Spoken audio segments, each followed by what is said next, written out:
함께 영광이 되니로 믿습니다. 반갑습니다. 여러분들 건강한 모습, 또 한 주간 동안도 하나님께서 여러분들과 함께 하셔서 더욱더 승리하는 한 주간으로 우리에게 열어주실 줄로 믿고 기대하면서 오늘 하나님 앞에 신령과 진정으로 예배하면서 말씀을 통해서 함께 복된 시간 되시길 바랍니다. 요즘 폭우가 계속되어 가지고 많은 피해가 오고 있습니다. 지난번 부산에서 높이 3.5m, 길이가 175m 되는 지하도가 물에 완전히 잠겨서 그 길을 지나가던 차량 6대가 갑자기 저기에 갇히게 되었고, 거기에 탄 사람들 9사람은 구원함을 받았지만, 구출을 받았지만 3사람이 불행하게 생명을 잃은 사건이 일어났고요. 충청지구에도 많은 피해가 있었고 2사람이 생명을 잃은 보도를 제가 보았습니다. 근데 중국은 우리가 또 비교할 수 없을 만큼 큰 피해를 입고 있습니다. 남한 인구에 달하는 약 5천만 명의 사람들이 수재민이 됐고 어마어마한 경제적인 손실을 이뤘습니다. 25조 원이 손실을 입은 중국의 그 피해를 우리가 봅니다. 이런 문제는 남의 문제가 아니라 바로 우리의 문제입니다. 왜냐하면 언제든지 이런 어려움은 우리에게도 다가올 수 있기 때문에 그런 것입니다. 우리가 원하지 않아도 이런 힘들고 어려운 문제들이 우리에게 다가온다고 하는 사실을 우리는 알아야 합니다. 본문은 사도 바울이 죄수의 몸으로 압송되어 로마로 가는 가운데 큰 풍랑을 만납니다. 성경에 유라굴로라고는 이름으로 기록이 되어 있습니다만 큰 태풍을 만나서 어려움을 당하는 모습을 우리에게 보여주고 있습니다. 이 본문의 배경을 잠깐 말씀드리면, 사도 바울은 예루살렘 성전을 더럽혔다고 하는 누명을 쓰고 유대인들에게 고소를 당하여 가이사라라고 하는 곳에 구금되었습니다. 신임 총독으로 온 베스도 총독에게 유대인들이 요청하기를 저 바울을 예루살렘에서 재판받게 해 주십시오 라고 말합니다. 왜냐하면 그들은 길에서 매복하고 있다가 바울을 죽이려고 하는 그런 계획을 가지고 있었기 때문에 그렇습니다. 베스도 총독이 바울에게 묻습니다. 예루살렘에 가서 재판을 받겠느냐라고 물었습니다. 그때 바울은 말하기를 아니다, 나는 로마 황제에게 직접 재판을 받겠다고 말합니다. 로마인들의 특권 가운데 하나는 로마 황제의 재판을 받을 수 있는 권리가 있습니다.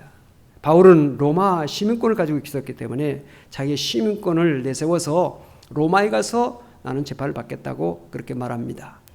사도 바울이 로마에 가서 재판을 받겠다고 하는 그 이유는 자기의 생명을 구하기 위함이 아니었습니다. 또 유대인들의 환심을 사기 위해서 베스도가 유죄 판결을 내릴 것을 우려해서 로마 황제에 가면 내가 무죄 판결을 받을 수 있다고 하는 생각 때문에 로마로 가겠다고 하는 것도 아닙니다. 가이사라에 구금되어 있는 그 장소가 열악해서 로마 감옥에 비해서 열악하기 때문에 좋은 곳으로 이송되기 위함도 아니었습니다. 그럼 무엇이었을까요? 사도 바울은 내가 로마에 가리라. 나는 반드시 로마에 가서 로마에 있는 성도들에게 그들에게 신령한 것을 내가 줘야 되겠다 라고 작정하고 로마에 가기를 원했던 것입니다. 그래서 사도 바울이 비록 죄수의 몸이지만 로마에 가기를 사모하는 그런 사명 감당을 위해서 로마로 가겠다고 한 것입니다. 여러분, 사명은 우리의 삶에 있어서 가장 중요한 것입니다. 첫째 사명이 뭐냐? 하나님을 영원롭게 하며 하나님 앞에 예배하는 것이 우리 인간들에게 주어진 최고의 사명. 주 예수 그리스도를 전해서 많은 사람들을 죄와 사망에서 구원하는 것이 우리에게 주어진 최고의 또한 사명. 많은 사람들을 살리고 복되게 하는 것이 우리에게 주어진 사명. 오늘 어려운 상황 속에서도 주의 전에 찾아 나오신 여러분들은 예배의 사명을 감당하기 위해서 이곳에 모였습니다. 이 신령한 사명을 잘 감당하는 여러분들 되어지기를 바랍니다. 사도 바울이 로마로 가기를 원했던 것은 사명 감당 때문에 그런 것입니다. 우리 인간들은 하나님께로부터 각자에 맞는 능력과 여러 가지 잠재력을 받았습니다. 물질도, 권세도, 지식도, 건강도, 미도 우리에게 주어진 능력이요 잠재력입니다. 많은 사람들은 이런 능력과 잠재력을 많이 갖기를 원합니다. 그러나 그 모든 능력과 잠재력을 하나님을 영화롭게 하기 위해서, 하나님께 영광 돌리기 위해서 사용하기를 원하는 사람은 많지가 않습니다. 미켈란젤로라고 하는 대단한 조각가 있죠. 르네상스의 정말 대표적인 조각가요, 회화, 건축, 시에도 놀라운 재능을 가진, 천재적 재능을 가진 사람입니다. 미켈란젤로의 다비드 상을 본 사람은 다른 어떤 조각가의 작품도 볼 필요가 없다. 시스테나 천장화를 보지 않고서는 한 인간이 어느 정도의 일을 해낼 수 있는지 직관적으로 상상하는 것은 불가능하다 하는 찬사를 받은 조각과 회화의 대가 미켈란젤로. 이 천장화, 보통 화가들은 이 그림의 10분의 1 크기를 그리는데도 3년이 걸리는 것인데, 이 미켈란젤로는 그 전체의 어마어마한 그 대작을 불과 4년의 짧은 시간 속에서 완성했습니다. 그리고 세계적인 그런 명화를 남긴 것이죠. 그의 스승 지오반니는 14살 때 미켈란젤로가 그에게 조각을 배우겠다고 왔을 때 그는 미켈란젤로의 재능을 한눈에 알아보았습니다. 어린 미켈란젤로에게 말했습니다. 실력만으로는 그러나 안 된다. 무엇을 위해서 그 실력을 사용하느냐, 그것이 중요하다. 실력은 사명과 손을 잡아야 한다라는 유명한 말을 했습니다. 미켈란젤로를 데리고 현장 학습을 나갔습니다. 먼저 고급 술집으로 갔습니다. 그곳에 아름다운 멋진 조각품이 있었습니다. 이 작품은 대단히 아름답지, 그러나 이 조각가는 이 훌륭한 실력을 술집을 위해서 사용했구나. 또 미켈란젤로 손을 잡고 이번에는 교회로 갔습니다. 그 외에도 아주 훌륭한 조각이 있었습니다. 이 사람은 자신의 멋진 실력을 하나님의 영광을 위해서 사용했구나. 내가 진짜 거장이 되려면 너의 재능, 실력을 사명을 위해서 사용해야 된다 라는 말을 했습니다. 이 가르침이 있었기 때문에 미켈란젤로는 평생 하나님을 위하여 라고 하는 모토를 가지고 그의 작품 생활을 할 수가 있었습니다. 그의 작품 하나하나를 보면 심오한 신앙을 우리에게 갖게 하는 그런 작품인 것을 우리가 알게 됩니다. 실력이 유능하고 재주가 많아도 무엇을 위해서 쓰느냐, 누구를 위해서 사용하느냐 중요한 것입니다. 바울은 지금 어떠한 그 무엇보다도 사명을 위해서 지금 로마로 가고 있는 것입니다. 그가 탄 배는 애굽에서 로마로 공물을 옮기는 알렉산드리아에서 출발하는 배였습니다. 그를 호송한 책임자는 백부장 율리오였습니다. 지중해의 겨울은 매우 항해하기가 어려운 그런 바다입니다. 바울이 탄 배도 날씨가 좋지 않아서 항해하기가 어려워서 미항해라고 하는 그 항구에 도달했는데 그 항구가 겨울을 나기에는 좀 어려운 환경에 있었습니다. 그래서 항해를 계속해야 되느냐 어찌해야 되느냐 하는 것을 가지고 생각을 나누게 되었습니다. 그때 바울은 율리오에게 말합니다. 아무래도 날씨가 좋지 않으니 항해를 계속하다가는 많은 피해를 입게 되니 이곳에서 좀 머물렀다 가는 것이 좋겠다라고 항해하는 것을 중단할 것을 말했습니다. 그러나 호송 책임자였던 이 율리오는 선장과 선주의 말을 더 신뢰하고 그들의 말을 따라서 항해를 강행하기로 결정을 합니다. 그 결과 어떻게 됩니까? 29절 30 27장 9절로 10절, 11절 바울의 말을 우리가 한번 읽어보십시다. 같이 읽겠습니다. 여러 날이 걸려 금식하는 절기가 이미 지났으므로 항해하기가 위태한지라 바울이 그들을 권하여 말하되 여러분이여 내가 보니 이번 항해가 하물과 배만 아니라 우리 생명에도 타격과 많은 손해를 끼치리라 하되 백부장이 선장과 선주의 말을 바울의 말보다 더 믿더라. 바울의 말보다는 선장과 선주의 말을 더 믿었다는 것입니다. 오늘날은 전문화 시대죠. 전문가가 필요합니다. 전문가의 말을 들어야 됩니다. 자동차 전문 정비사가 엔진에 문제가 있으니까 차를 고쳐야 됩니다 라고 하는 경고의 말을 했는데도 불구하고 나는 지금 예배드리러 가는데, 나는 기도하러 가는데, 나는 지금 수련회를 가는데 하나님이 보호해 주시겠지, 하나님께서 지켜주실 거야, 그런 생각을 가지고 무모하게 무리하게 차를 타고 가다가 차가 중간에 멎어버리든지 여러 가지 낭패를 당할 수가 있습니다. 전문가의 말을 무시하다가 사고를 당할 수도 있습니다. 환자는 의사의 말을 들어야 되죠. 약을 먹으라면 먹고 수술 받으라면 받아야 됩니다. 하나님이 함께 하시는데 무슨 약이 필요하고 수술이 무슨 필요 있느냐라고 해서는 안 됩니다. 의사도 하나님이 내셨고, 약도 하나님께서 개발하게 하셨고, 병원도 하나님께서 짓게 하셨고, 간호사도 하나님께서 세우시고, 다 필요해서 하나님의 치유의 도구로 사용하고 계신 것입니다. 그렇기 때문에 우리가 병원을 가더라도, 약을 먹더라도, 수술을 받더라도 기도하면서 그 모든 일을 하나님의 치유의 도구로 사용해 주시길 기도하면서 할 때 하나님의 치유의 역사가 나타나게 될 줄로 믿습니다. 오늘 사랑하는 성도들 가운데 연약한 분들도 하나님께서 친히 치료해 주시고 강건케 해주시는 은혜가 함께 하시길 바랍니다. 그런데 전문가가 항상 옳은 것은 아니에요. 실수할 수도 있고 잘못될 수도 있습니다. 병원에서 의료사고가 얼마나 많이 일어납니까? 전문가가 예측할 수 없는 일들이 얼마나 많이 일어나고 있습니까?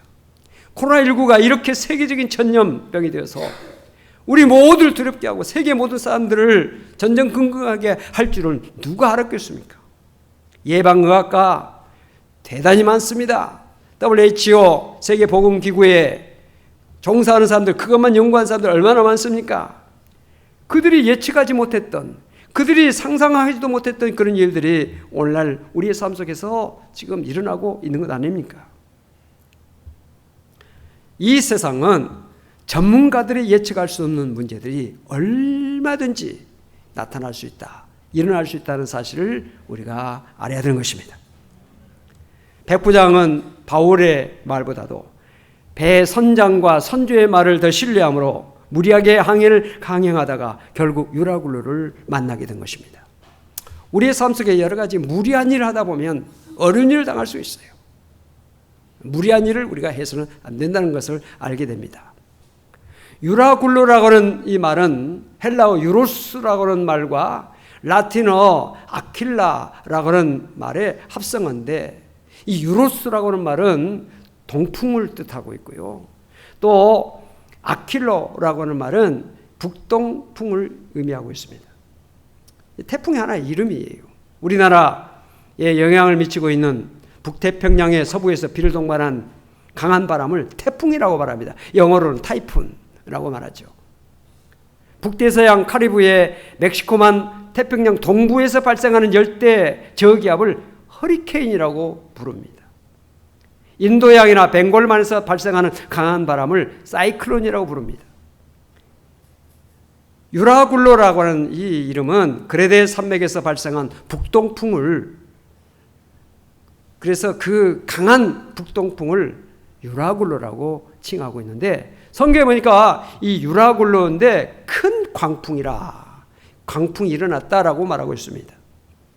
바람도 이 강도가 있잖아요. 잔잔한, 좀 더 센, 아주 강한. 근데 본문에 나오고 있는 이 유라굴로는 메갈레, 즉 메가톤이라고 하는 말의 같은 뜻인데 강한 바람, 엄청난 바람을 의미하고 있는데 그것도 광풍이라고 그랬어요. 광풍. 미친 바람이라는 거죠. 항해하는 배에 있어서 가장 어려운 바람은 어떤 바람이냐? 제멋대로 부는 바람입니다. 같은 방향으로 불면 배의 돛의 높이나 방향을 잘 잡으면 그 바람을 잘 이용해서 갈 수가 있어요. 그런데 바람의 방향이 갑자기 바뀌면 그 배는 어찌할 수 없습니다. 그래서 지금 이 대단한 경험과 기술을 가지고 있는 이 사람들도 어찌할 수 없어서 지금 모든 것을 배 돛을 내려버리고 어찌할 줄을 모르고 있는 것이죠. 이 세상은 인간의 지식과 경험으로 다 해결할 수 없는 일들이 얼마든지 많이 있어요. 인간의 지식과 경험의 한계는 분명합니다. 우리가 감당할 수 없는 일들이 세상에 얼마나 많이 나타나고 있습니까? 그 결과 어떻게 됩니까? 오늘 말씀해 보니까 가는 대로 쫓겨간다 그랬습니다. 15절과 17절 우리 말씀을 함께 읽겠습니다. 배가 밀려 바람을 맞춰 갈 수 없어 가는 대로 두고 쫓겨가다가 17절 끌어올리고 줄을 가지고 선체를 둘러감고 스리디스에 걸릴까 두려워하여 연장을 내리고 그냥 쫓겨가더니 이런 바람 엄청난 것에 어찌 대처할 수가 없는 것입니다.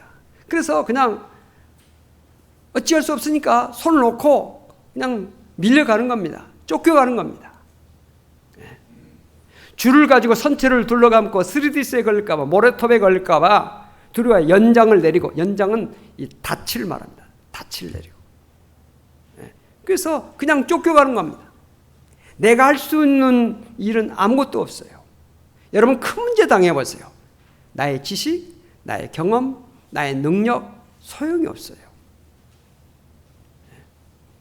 그래서 모든 것을 내려놓습니다. 18절과 19절 같이 읽겠습니다. 우리가 풍랑으로 심히 애쓰다가 이튿날 사공들이 짐을 바다에 풀어버리고 사흘째 되는 날에 배 기구를 그들의 손으로 내버리니라. 짐을 바다에 풀어버렸어요. 이 짐은 뭘 말합니까? 애굽에서 그 많은 곡식을 로마로 가고 있는데 그 모든 짐들을 다 바다에다 풀어버리는 거예요. 곡물을 다 풀어버리는 거예요. 사람들이 먹는 거, 마시는 거 큰 문제라고 생각합니다. 다 살라고 하는 짓이다. 뭐 살아야지. 뭐 그렇지만 먹고 살기 위해서 하는 짓이다. 다 그렇게 말하지만 큰 문제를 당하면 먹는 것이 문제가 아닌 거예요. 마시는 것이 문제가 아닌 것이에요. 배를 가볍게 하기 위해서 배에 가득 싣고 있었던 짐들을 바다에다 막 던져버렸어요. 여러분, 우리 인생의 항해를 잘 하기 위해서는 우리의 짐들을 좀 내려놔야 돼요. 너무 무거우면 항해하기 어렵습니다. 물 위에서 승부를 결정하는 경정, 통상적으로 같은 조건에서 체중 1kg 차이에 따라서 많게는 2m 내지 3m의 거리차가 생긴다는 것이에요. 1kg의 체중 때문에 경정에서 2m 내지 3m면요 승패를 완전히 가를 수 있는 것이죠. 스케이트 날 하나 차이로 승부가 갈리지고 있지 않습니까? 0001초의 사이로 정확하게 사진을 촬영해가지고 누가 조금 배가 먼저 닿았느냐 이것 때문에 승부가 갈리지 않습니까? 2, 3m 큰 거죠. 여러분 성경은 말씀하기를 내 짐을 하나님께 맡기라 그랬어요. 수고하고 무거운 짐진 자들아 다 내게로 오라 내가 너를 쉬게 하리라고 그랬습니다. 오늘 주의 전에 찾아 나오신 여러분들, 여러분의 인생을 성공적으로 살기 위해서는 여러분의 짐을 오늘 예배를 통해서 좀 내려놓으세요. 여러분들의 모든 염려 내려놓으시고 근심 걱정 내려놓으시고 모든 부담을 내려놓으시고 가벼운 마음을 가지고 가벼운 몸을 가지고 여러분들 가정 일터에서 나가서 살 때 성공적인 인생을 살아갈 수가 있는 것이에요. 죄전에 올 때는 무거운 마음을 가지고 났을지라도 돌아갈 때는 가벼운 마음으로, 무거운 몸을 이끌고 났을지라도 가벼운 몸으로 나갈 수 있는 여러분들 되시기를 바랍니다.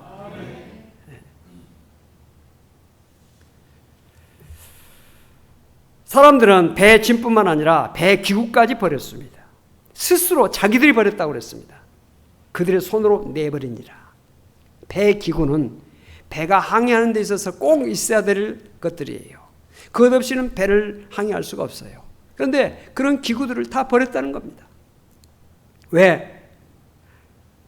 그런 것들이 이 배를 운전할 수 있는 것이, 항해할 수 있는 도움이 될 수 있는 것이 아니라고 하는 사실을 알았어요.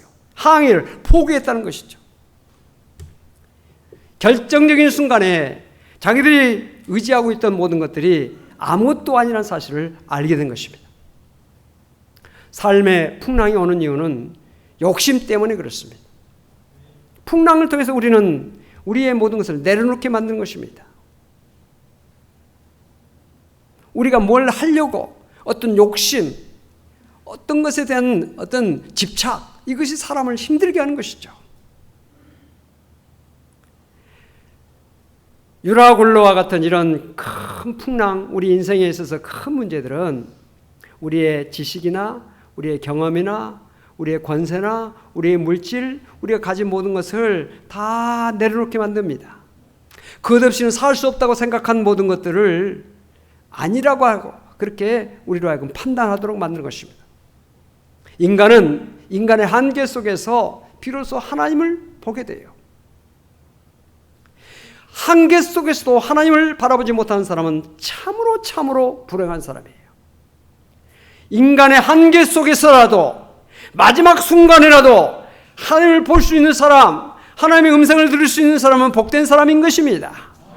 마지막 순간에도 외면한 사람도 있어요. 예수님이 십자가에 달렸을 때 양옆에 있었던 두 강도, 마지막 생명의 남은 순간이 불과 얼마 되지 않는 그 총각을 다툰 그 순간에도 끝까지 예수를 부인하고 저주했던 사람이 있었고, 그 찰나에 정말 세상 속에서는 강도로서, 정말 사형수로서 저 사람은 없어져야 될 사람이라고 하는 그런 판단을 받고 마지막에 처형되는 그 순간에라도 예수를 영접하고 구원의 자리에 들어간 사람 있지 않습니까?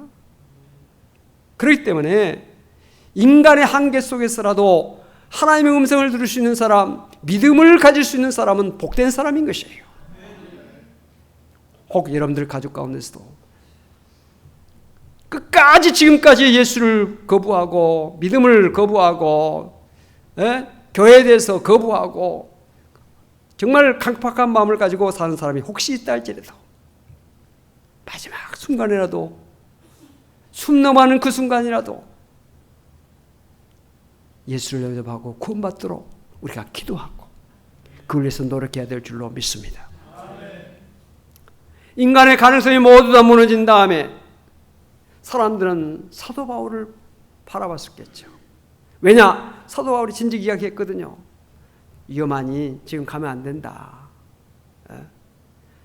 생명과 물질에만 손해가 타격이 오니까 가면 안 된다고 하는 말을 했지만 그들은 외면을 썼습니다. 선장과 선주의 말을 더 신뢰했었죠. 그런데 이 지경이 이루고 나니까 그래, 아까 저 사람이 했던 말이 맞아 라고 하면서 바울을 쳐다보게 됐는데 바울이 어떻게 했습니까? 그들 가운데 서서 말하되 그랬어요. 지금까지는 죄수로서 묶여가는 사람으로서 인간 이하의 취급을 받아서 네가 뭘 알아? 무시받았던 그 바울이 이제는 그들 중심에 서게 된 것입니다. 그리고 말합니다. 여러분이요, 내 말을 듣고 그에 대해서 떠나지 아니하여 이 타격과 손상을 면하였더라면 좋을 뻔하였느니라. 내가 너희를 권하노니 이제는 안심하라. 너희 중 아무도 생명에는 아무런 손상이 없겠고 오직 배뿐이리라. 23절부터 26절까지 23절부터 읽겠습니다. 좀 넘겨보세요. 23절 읽겠습니다. 내가 속한 바 곧 내가 섬기는 하나님의 사자가 어젯밤에 내 곁에 서서 말하. 잠깐 스톱. 어젯밤에 하나님께서 말씀하셨다는 것이에요. 이 유라굴로의 이 엄청난 이 태풍 속에서, 이 정말 위험한 항해 속에서도 이 바울은 하나님께 기도했다는 것이고 하나님의 음성을 늘 듣고 있었다고 하는 것이고 하나님과 교제했다는 뜻이에요. 살 길이 거기에 있어요. 코로나19 이보다 더한 어떤 어려움이 우리에게 왔을 때 살 길이 어딨냐? 우리가 해야 될 일이 뭐냐? 하나님과 연결이 계속되고 있어야 한다는 겁니다. 이 어려운 상황 속에서도 정말 우리가 제대로 이 문제를 해결하고 이런 상황 속에서도 우리가 복된 삶을 살기 위해서는 하나님과의 교제가, 하나님께 기도의 문, 그리고 하나님의 음성을 듣고 하나님을 볼 수 있는 영적인 귀, 영적인 눈이 열려 있어야 되는 것이에요. 하나님의 음성을 들었습니다. 하나님의 말씀을 들었습니다. 뭐라고 했습니까? 24절 같이 읽겠습니다. 바울아, 두려워하지 말라. 내가 가이사 앞에 서야 하겠고 또 하나님께서 너와 함께 항해하는 자를 다 내게 주셨다 했으니. 계속해서 읽읍시다. 그러므로 여러분이 안심하라. 나는 내게 말씀하신 그대로 되리라고 하나님을 믿노라. 아멘. 바울아, 두려워하지 말라. 너는 반드시 가이사 앞에 서야 한다. 그 사명을 감당하는, 그 사명이 지금 주어졌고 그 사명을 아직 감당하지 못하고 있고 그 사명 감당하기 위해서 지금 배를 타고 가고 있으니 결코 생명에는 지장이 없다. 여러분, 사명자는 하나님께서 그의 생명을 보호해 주십니다. 사명자는 하나님께서 그 생명을 보호해 주십니다. 이 땅에서 우리에게 주신 사명이 끝나면 하나님께서 부르시지만 그 사명이 남아있는 한 어떤 상황 속에서도 어떤 어려움 속에서도 지켜주시고 보호하시는 은혜가 있는 거예요. 그래서 우리가 이런 어려울 때일수록 사명자로 바로 서는 것이 중요한 겁니다. 예배하는 사명, 복음 전파의 사명, 주신 사명을 감당하는 그 사명의 자리에 굳건히 서 있는 것이 우리의 삶을 복되게 하고 우리의 생명을 보호하고 주변 사람들까지 복되게 하는 그런 비결이 사명자로 사는 거예요.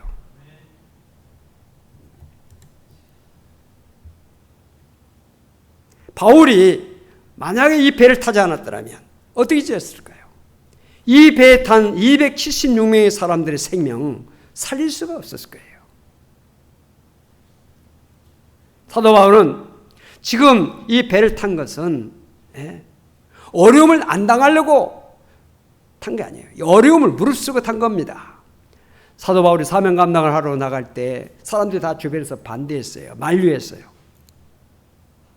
당신의 생명에 위협을 당하고 묶이고 결박되고 여러 가지 어려움을 당합니다. 주변 사람들이 다 반대하고 그를 권했습니다. 그때 사도 바울은 말합니다. 뭐라고 말했습니까? 사도행전 20장 23절로 24절 말씀을 함께 읽겠습니다. 오직 성령이 각성에서 내게 증언하여 결박과 환난이 나를 기다린다 하시나 내가 달려갈 길과 주 예수께 받은 사명 곧 하나님의 은혜의 복음을 증언하는 일을 마치려 하면은 나의 생명조차 조금도 귀한 것으로 여기지 아니하노라. 아멘.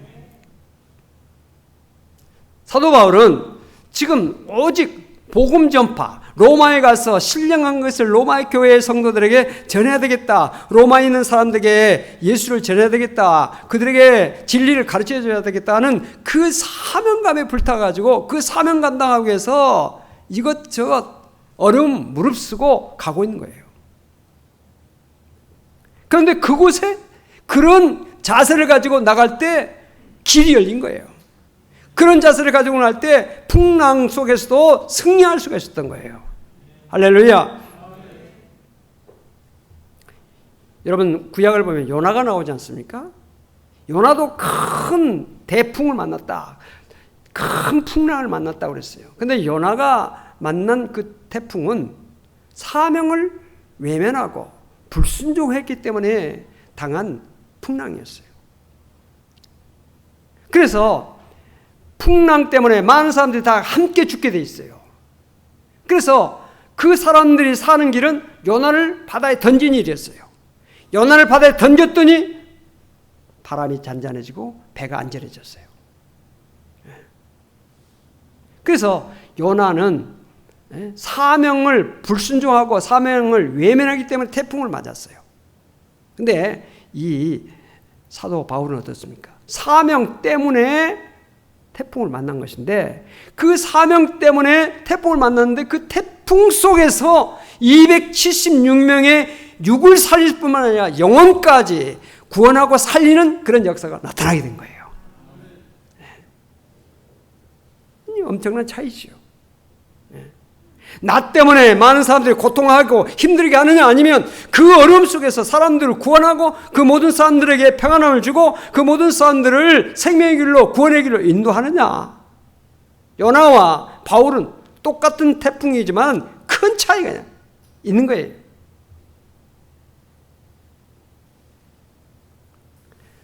그래서 이 풍랑 속에서 사도 바울은 하나님의 뜻을 나타내고 그들에게 하나님이 살아계신 것을 증거하며 그 모든 사람들하고 하나님께로 돌아오게 하는 그런 역사가 있었던 것이에요. 오늘 우리가 이런 상황 속에서 오늘 우리 믿음의 성도들이 사명자로 바로 선다면, 하나님께서 주신 사명자로 바로 선다면 얼마나 하나님께서 영광 받으시고 얼마나 내 주변 사람들에게 평안함을 주고 그들을 하나님께로 인도할 수 있는 그런 놀라운 하나님께 주신 사명을 감당하겠느냐 하는 것이죠. 믿음의 사람은 어떤 환경 속에서도 환경을 바라보지 않고 하나님을 보는 것입니다. 베드로가 풍랑을 바라봤을 때 빠져들어갔잖아요. 그러나 주님을 봤을 때는 무리를 걸어갈 수 있었어요. 이 유라굴로 뿐만 아니라 우리의 삶 속에 다가온 여러 가지 어려운 환경, 두려운 환경, 정말 절망적인 환경 속에서 우리는 그 두려운 환경을 바라보고 그 절망적인 환경만 바라보면 빠져들어가게 돼 있어요. 그러나 그런 환경 속에서 눈을 들어서 하나님을 바라봐야 돼요. 눈을 들어서 주님을 바라봐야 돼요. 이것이 우리에게 주어지는, 믿음의 사람들에게 주어지는 놀라운 축복인 것입니다. 할렐루야. 그래서 우리의 귀는 하나님의 음성을 들을 수 있어야 되고 우리의 눈은 하나님을 향하여 눈을 들여야 되는 것입니다. 어차피 우리는 다 죽는 사람 아닙니까? 때가 되면 다 죽게 돼 있어요. 죽지 않겠다고 발버둥 친다고 안 죽을 사람 도대체 어디 있겠습니까? 우리가 어차피 아프면 수술도 받아야 됩니다. 끝까지 살 수 있는 사람이 누가 있겠어요? 수술을 받고 죽을지 살지 모르는 상황에 놓을지라도 우리는 두려워할 필요가 없습니다. 왜? 우리 믿음의 사람은 이 땅에 살다가 죽으면 천국 가잖아요. 이 땅에 살다가 천국 가는, 오늘 우리에게 믿음의 소망이 있는데 천국 못 가는 것이 문제지. 천국만 간다면, 천국이 분명한 사람, 믿음이 있는 사람은 죽음도 두려울 것이 없어요. 살다가 부르시면 가는 거지. 따라서 살다가 부르시면 가는 것이지. 어디로 갑니까? 천국에. 이런 믿음을 딱 가지고 있으면요 두렵지 않아요. 천국 못 갈까 봐 두려운 거지. 그런데 천국만 분명히 확보됐다면 두려울 것이 없어요. 살고 죽는 것이 하나님께 달려있다. 태풍요, 이 유라굴로 뿐만 아니라 이런 큰 풍랑, 이런 것은요 사람이 일으키는 게 아니잖아요. 사람이 이런 것을 어찌할 수 있는 게 아니에요. 이건 하나님만이 할 수 있는 거예요. 하나님이 하시는 일이에요. 그러니까 하나님께서 하시는 일은 어찌할 수가 없어요. 쫓겨가는 거예요. 밀려가는 거예요. 내가 할 수 있는 것은 아무것도 없어요. 여러분 파도 타기 알죠? 파도 타기. 정말 시간 있으면 영상 한번 보여주면 좋겠는데, 그 엄청난 파도가 확 오는데 거기 속에 참 멋지게 파도를 타는 사람이 있어요.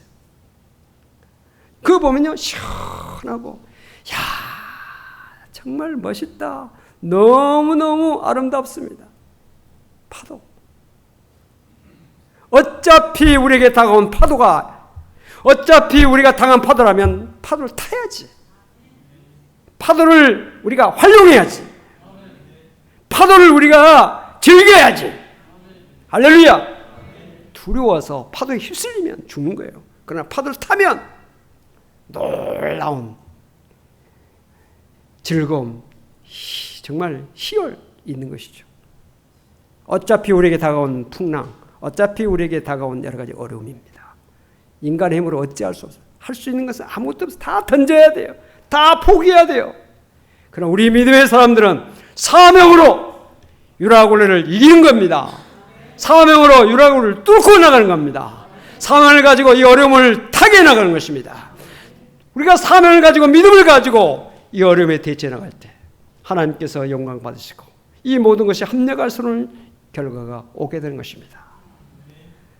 사랑하는 성도 여러분, 우리 모두 하나님을 바라보면서 이 어려운 상황 속에서 더욱 믿음에 굳게 서시고 주신 사명의 자리에 더욱더 영광을 하나님 앞에 돌리는 사명자로 굳게 설 수 있기를 바랍니다. 기도하겠습니다. 잠시 동안 말씀을 묵상하며 기도하겠습니다. 우리에게 다가온 여러 가지 어려운 환경 속에서 우리는 어떤 자세를 가지고 있는지, 세상 사람들처럼 똑같이 두려워하고 염려하고 걱정하는 자세에 있는지, 아니면 믿음을 가지고 하나님을 바라보며 주변 사람들을 안심시키며 그들에게 복음을 전하며 주신 사명을 감당하고 있는지 말씀을 묵상하면서 잠시 동안 기도하시기 바랍니다.